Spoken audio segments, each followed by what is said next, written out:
की भारत माता की भारत माता की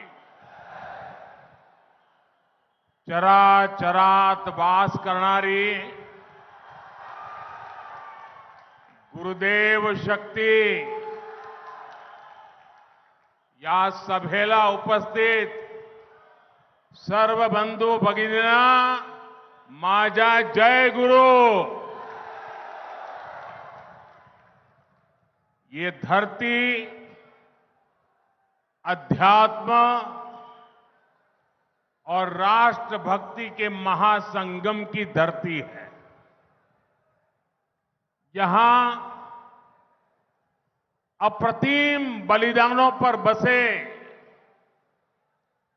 आष्टी गांव की प्रेरणा है।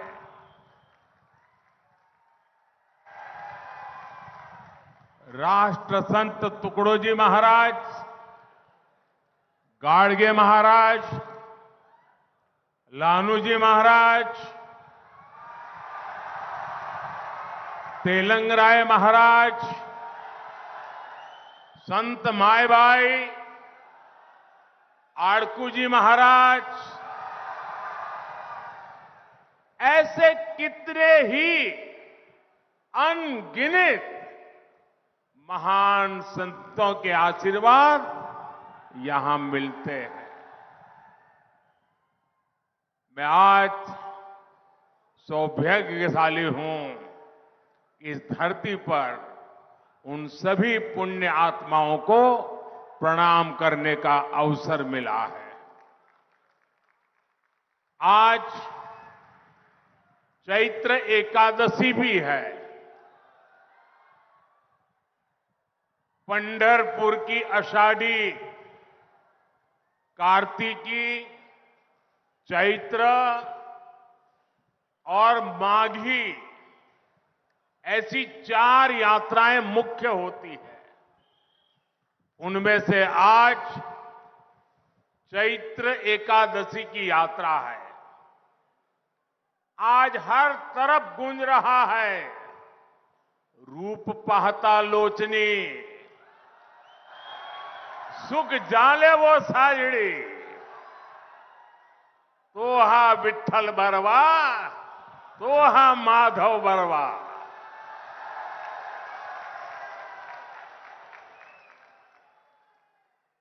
ऐसे पुण्य पर्व काल पर भगवान श्री विठ्ठल के चरणों में मैं शत शत नमन करता हूं, प्रणाम करता हूं।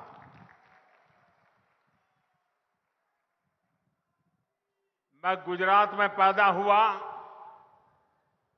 तो स्वाभाविक है कि वर्धा और अमरावती से एक विशेष नाता भी रहता है।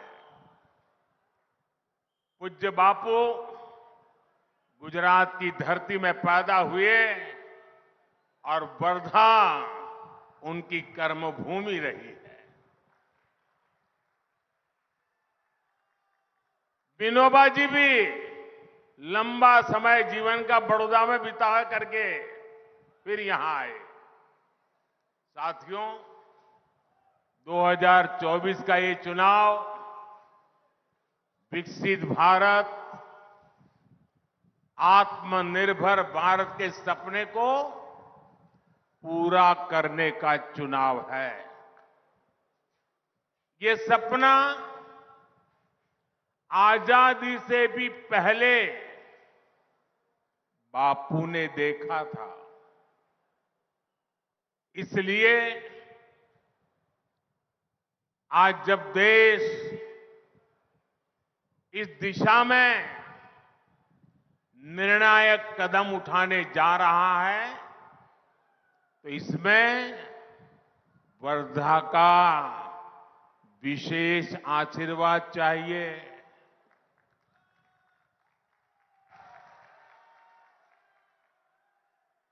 आज इतनी बड़ी संख्या में आपकी उपस्थिति,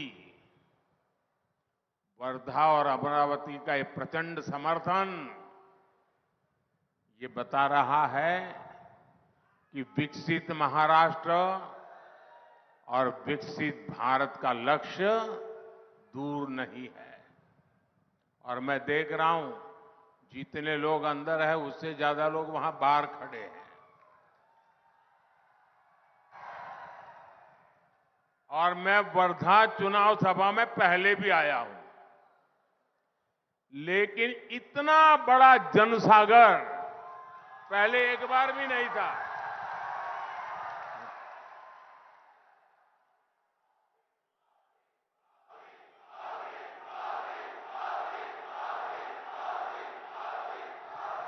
आपके आशीर्वाद भी बढ़ रहे हैं, आपका प्यार भी बढ़ रहा है। और इसलिए आज पूरा महाराष्ट्र कह रहा है, फिर एक बार,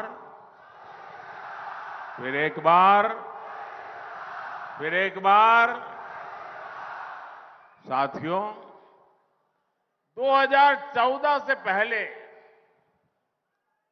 ये धारणा बन गई थी कि देश में कुछ अच्छा हो ही नहीं सकता। चारों तरफ निराशा, निराशा, निराशा। गांवों को लगता था कि गांव में बिजली, पानी, सड़क आ ही नहीं सकते। गरीब को लगता था कि उसे आने वाली कितनी पीढ़ियां बीत जाए, गरीबी से मुक्ति मिल ही नहीं सकती। किसान को लगता था कि बदहाली शायद उसकी नियति है, कितनी ही मेहनत क्यों न करे, भाग्य बदलता नहीं है। महिलाओं को लगता था कि उनकी तकलीफें कभी कोई समझेगा ही नहीं। लेकिन भाइयों बहनों, जिसको किसी ने नहीं पूछा, जिसको किसी ने नहीं पूछा, उसको गरीब के इस बेटे ने पूजा है।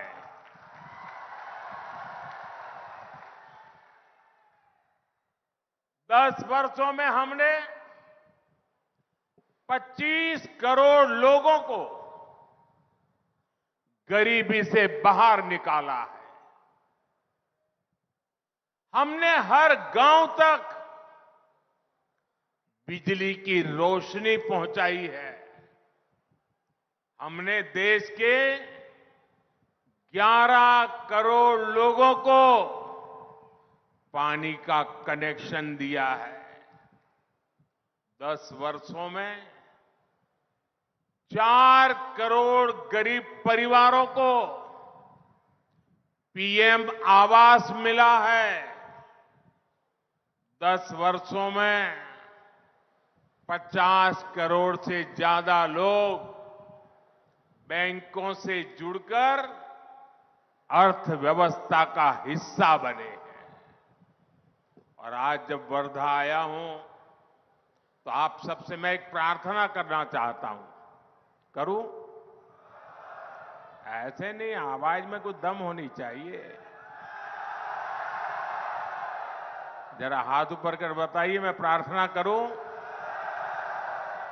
देखिए, आप अभी गांवों में जाते होंगे, अलग अलग बस्तियों में जाते होंगे।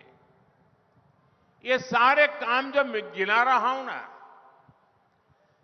अभी भी हो सकता है किसी न किसी गांव में एक आध दो परिवार ऐसे हो, शायद मकान मिलना बाकी हो।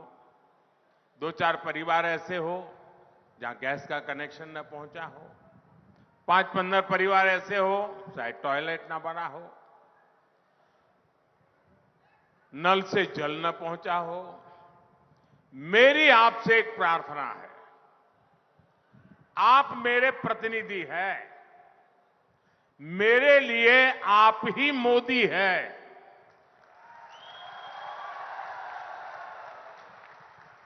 तो जब भी आप जाएं और ऐसे लोग आपके ध्यान में आए तो उनकी सारी डिटेल लिख लीजिए और मुझे जरूर भेजिए और उनको कह दीजिए कि मैं मोदी की तरफ से आया हूं,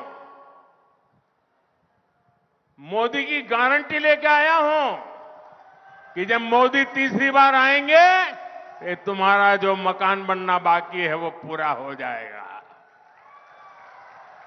तुम्हें जो नल से जल मिलना बाकी है वो आ जाएगा। तो मेरा एक काम कर दोगे, क्योंकि मुझे हर किसी की सेवा करनी है और आप मोदी बनके मेरी मदद करिए, करेंगे? साथियों, आज आत्मविश्वास से भरा ये देश अब मोदी की गारंटी देख रहा है।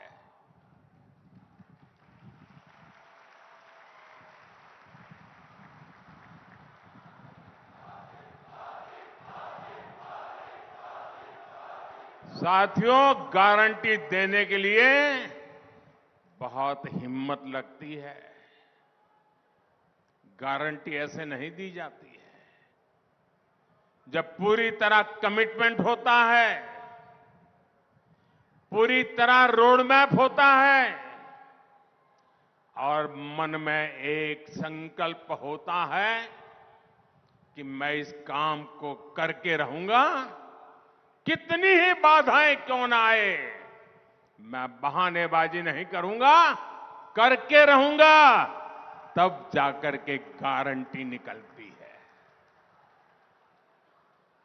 मेरे लिए ये गारंटी 3 अक्षरों का खेल नहीं है। ये गारंटी के पीछे पल पल खपाने का इरादा है। पल पल आपके नाम, पल पल देश के नाम, 24/7 फॉर 2047। भाजपा ने अपने मैनिफेस्टो में कहा है, अगले 5 साल में गरीबों के लिए 3 करोड़ नए घर बनेंगे।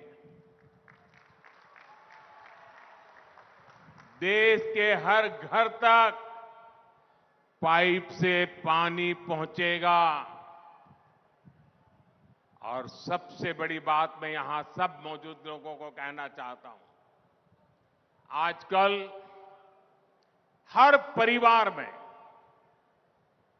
कोई अपवाद नहीं होता है। हर परिवार, बुजुर्ग मां बाप होते हैं, दादा दादी होते हैं, चाचा चाची होते हैं और घर में जो कमाने वाले लोग होते हैं, जो काम करने वाले लोग होते हैं, उनके सामने रोजमर्रा की जिंदगी भी होती है। उनके सामने अपने बच्चों के लिए कुछ करने का इरादा भी होता है और ऐसे समय अपने बुजुर्ग मां बाप का ख्याल रखना, और उनको कोई न कोई तो बीमारी उस उम्र में आ ही जाती है। दवाई के पीछे, अस्पताल के पीछे खर्चा होता है।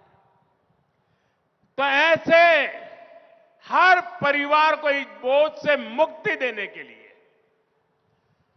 हर 30, 35, 40, 45 साल के उम्र के व्यक्तियों को अपने परिवार में अपने सपना पूरा करने के लिए बोझ ज्यादा न करना सहना पड़े, इसलिए मोदी ने गारंटी दी है कि हिंदुस्तान के हर परिवार के 70 से ऊपर की उम्र के जो लोग हैं, उन सबको 5 लाख रुपए तक मुफ्त इलाज की जिम्मेवारी मोदी की रहेगी। आप पर ये बोझ कम होगा। ये बोझ उन बुजुर्गों को कहना दिल्ली में आपका बेटा बैठा है वो उठाएगा। अभी हमने गैस सिलेंडर दिए हैं। भविष्य में आपकी रसोई में पाइप से गैस पहुंचेगी।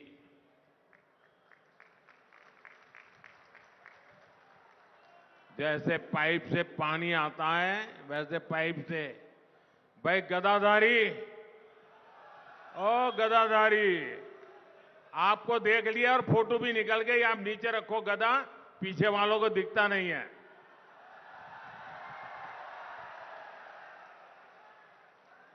बजरंग बली की जय। आप पहलवान हैं क्या? हमारे तड़स जी तो पहलवान रहे हैं।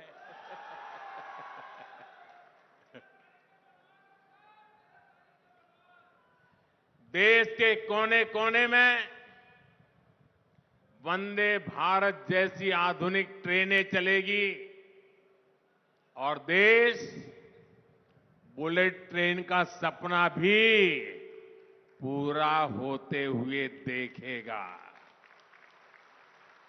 चंद्रयान देखा, अब गगनयान भी देखेगा। साथियों, विकसित भारत देश की हमारी माताओं, बहनों, बेटियों के सशक्तिकरण के बिना असंभव है। इन 10 वर्षों में हमने स्वयं सहायता समूहों का एक आंदोलन खड़ा करके महिलाओं की आर्थिक भागीदारी के रास्ते खोले। अकेले वर्धा में ही 1.5 लाख से ज्यादा परिवारों की महिलाएं स्वयं सहायता समूह में शामिल है। एनडीए सरकार ने बैंकों के द्वारा वर्धा की महिलाओं के लिए 1200 करोड़ रुपए से ज्यादा की मदद भेजी है। अब अगले 5 वर्षों में हम करोड़ों महिलाओं के स्वयं सहायता समूहों को नए नए क्षेत्रों में ले जाना चाहते हैं। आईटी हो, रिटेल हो, टूरिज्म में होम स्टे की बात हो, शिक्षा के क्षेत्रों की ट्रेनिंग देने की बात हो, हर नए क्षेत्रों में हम इन स्वयं सहायता समूह की बहनों को ले जाना चाहते हैं।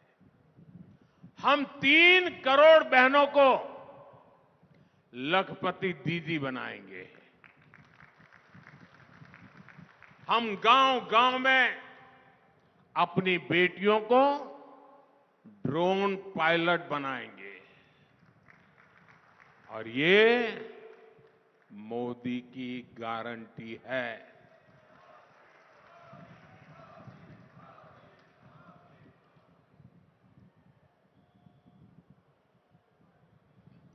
साथियों, कांग्रेस और इंडी अलायंस की सोच हमेशा से विकास विरोधी और किसान विरोधी रही है। इसलिए देश में दशकों तक किसानों की हालत लगातार इतनी खराब रही है। उनके दौर में जैसे काम होता था उसके लिए मराठी में एक कहावत है और उस कहावत में कहते हैं, बारशाला गेला आणि 12व्याला आला। परिवार के नाम पर पत्थर तो लग जाता था, लेकिन कई पीढ़ियां गुजर जाती थी, फिर भी काम नहीं पूरा होता था। विदर्भ को कांग्रेस सरकारों के इस रवैये का बहुत नुकसान उठाना पड़ा। लेकिन आज हमारी सरकार विदर्भ को उतनी ही ज्यादा प्राथमिकता देकर काम कर रही है। यहां एकनाथ शिंदे जी, देवेंद्र फडणवीस जी और अजीत पवार जी पूरी शक्ति से आप सभी की सेवा में जुटे हुए हैं।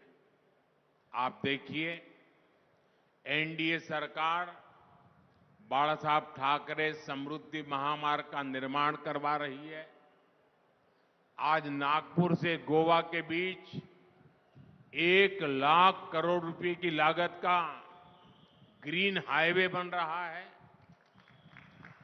वर्धा, सेवाग्राम, पुलगांव और हिंगनघाट जैसे क्षेत्रों में बेहतर रेल सेवा उपलब्ध हुई है।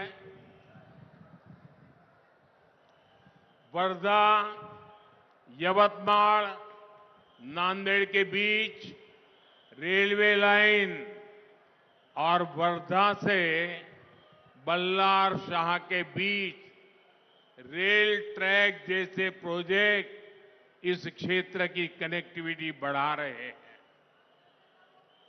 दामनगांव रेलवे स्टेशन का पुनर्विकास किया जा रहा है।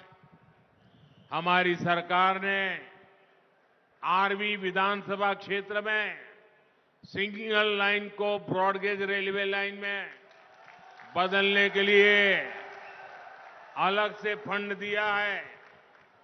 वर्धा के सिंदली में ड्राई पोर्ट का काम भी पूरा हो चुका है और देश में टेक्सटाइल इंडस्ट्री को बढ़ावा देने के लिए जो टेक्सटाइल पार्क बन रहे हैं उनमें एक अमरावती में बन रहा है।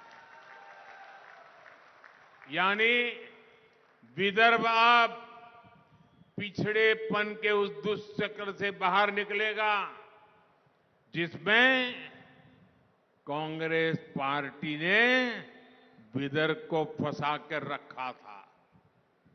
इंफ्रास्ट्रक्चर और औद्योगिक पिछड़ेपन के कारण ही विदर्भ के किसानों को इतने दशकों तक आर्थिक तबाही से जूझना पड़ा है। ये हाईवेज, एक्सप्रेसवेज और रेलवेज हमारे इन किसानों की समृद्धि के महामार्ग बनेंगे। साथियों, वर्धा और अमरावती में सिंचाई की समस्या यहां किसानों के लिए कितने बड़े संकट का कारण रही है, ये हम सबको पता है। लेकिन पिछली सरकारों ने इस ओर कभी ईमानदारी से काम नहीं किया। 2014 में देश में ऐसी 99 बड़ी सिंचाई परियोजनाएं थी जो दशकों से अटकी हुई थी। इसमें सबसे ज्यादा संख्या महाराष्ट्र की सिंचाई परियोजनाओं की थी। ये एनडीए सरकार है जो इन्हें तेजी से पूरा करा रही है। अब लोअर वर्धा इरिगेशन प्रोजेक्ट और अमरावती का लोअर पेडी इरिगेशन प्रोजेक्ट किसानों के लिए वरदान बनने जा रहा है।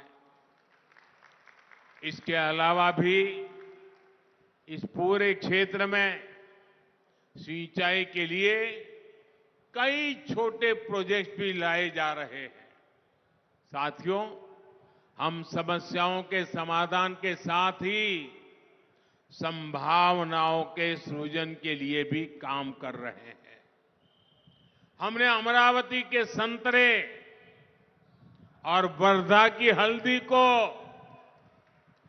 वन डिस्ट्रिक्ट वन प्रोडक्ट के तहत अलग से पहचान दी है। ताकि यहां के किसानों को इसका लाभ हो। किसानों की आर्थिक सहायता के लिए किसान सम्मान निधि का पैसा भी सीधे किसानों के खातों में भेजा जा रहा है। अकेले वर्धा में ही किसानों के खातों में भारत सरकार की तरफ से 300 करोड़ से ज्यादा रुपये भेजे गए और महाराष्ट्र में देवेंद्र जी और शिंदे जी की सरकार के द्वारा भेजे गए वो अलग।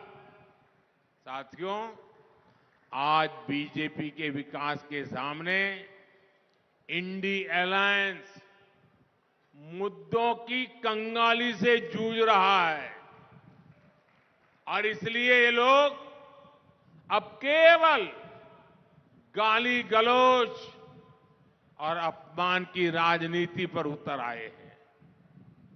इंडी अलायंस की तमिलनाडु की जो पार्टी सनातन के विनाश की घोषणा करती है, उन नेताओं से ये लोग छत्रपति शिवाजी महाराज की धरती पर हमारे महाराष्ट्र में लाकर रैली करवाते हैं।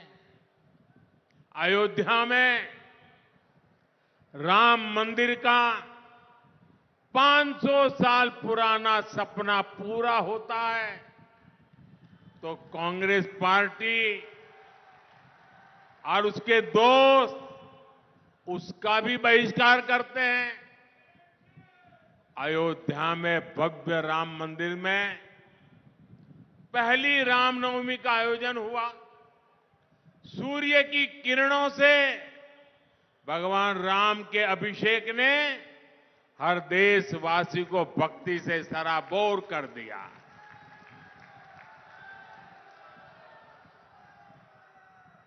लेकिन इस इंडी गठबंधन के एक नेता ने कहा और जब सूर्य तिलक प्रभु रामलला को हो रहा था उस समय ये इंडी अलायंस के साथी ने क्या कहा, ये सब पाखंड है, पाखंड।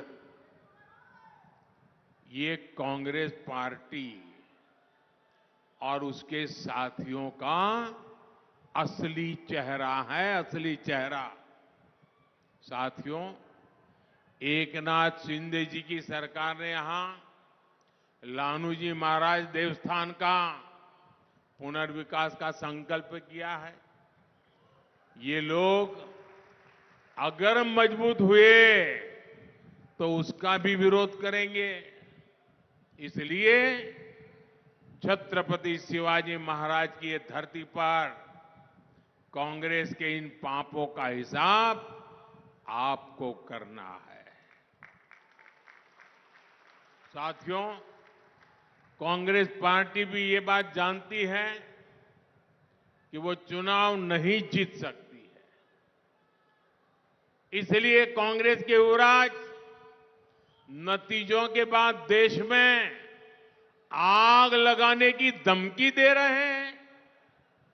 संविधान को कैद करके आपातकाल लगाने की इनकी मानसिकता बदली नहीं है, लेकिन देश ने मन बना लिया है।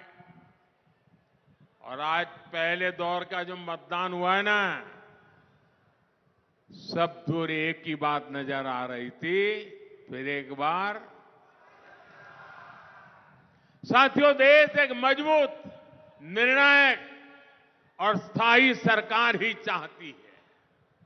इसलिए कांग्रेस या इंडिया अलायंस को वोट देना एक तरह से अपना वोट व्यर्थ करना है, बर्बाद करना है। महाराष्ट्र का एक एक वोट विकास के लिए पड़ना चाहिए। आने वाली 26 अप्रैल को आप सभी को वर्धा से भाजपा उम्मीदवार श्री रामदास चंद्रभानजी तड़स और अमरावती लोकसभा से श्रीमती नवनीत राणा जी को रिकॉर्ड संख्या में वोट डालकर भारी मतों से विजयी बनाना है। बनाएंगे, लेकिन इसके लिए एक मेरी शर्त है, काम करना पड़ेगा। करेंगे। एक, मतदान के पुराने सारे रिकॉर्ड तोड़ने होंगे। तोड़ेंगे। हर पोलिंग बूथ जीतना होगा। जीतेंगे। पोलिंग बूथ जीतेंगे। एक भी पोलिंग बूथ ऐसा नहीं है ना कि जहां पर हमारा पराजय हो। सबके सब पोलिंग बूथ जीतेंगे। आने वाली पूरी शक्ति समय पोलिंग बूथ को जीतने के लिए लगा देनी चाहिए। और आप सभी को मेरा एक और काम भी करना है। करेंगे। ये मेरा पर्सनल काम है, ये तड़स जी का नहीं है। करेंगे। सब लोग बताएं तो बताऊं मैं। करेंगे। तो मेरा एक काम करना, महाराष्ट्र में घर घर जाना, जाकर के कहना कि मोदी भाई आए थे और परिवार के सबको प्रणाम कहा है, मेरा प्रणाम पहुंचा देगा। मेरा प्रणाम पहुंचा देंगे। पहुंचा देंगे। जब हर परिवार में मेरा प्रणाम पहुंचेगा ना, तो परिवार के सब लोग मुझे आशीर्वाद देंगे। और जब मुझे आशीर्वाद मिलते हैं तो एक नई ऊर्जा मिलती है। और जब नई ऊर्जा होती है तो आपके लिए, आपके सपनों के लिए मुझे खप जाने का आनंद मेरा बढ़ जाता है। इसलिए मुझे हर परिवार से आशीर्वाद चाहिए। बोलिए भारत माता की। भारत माता की। बहुत बहुत धन्यवाद।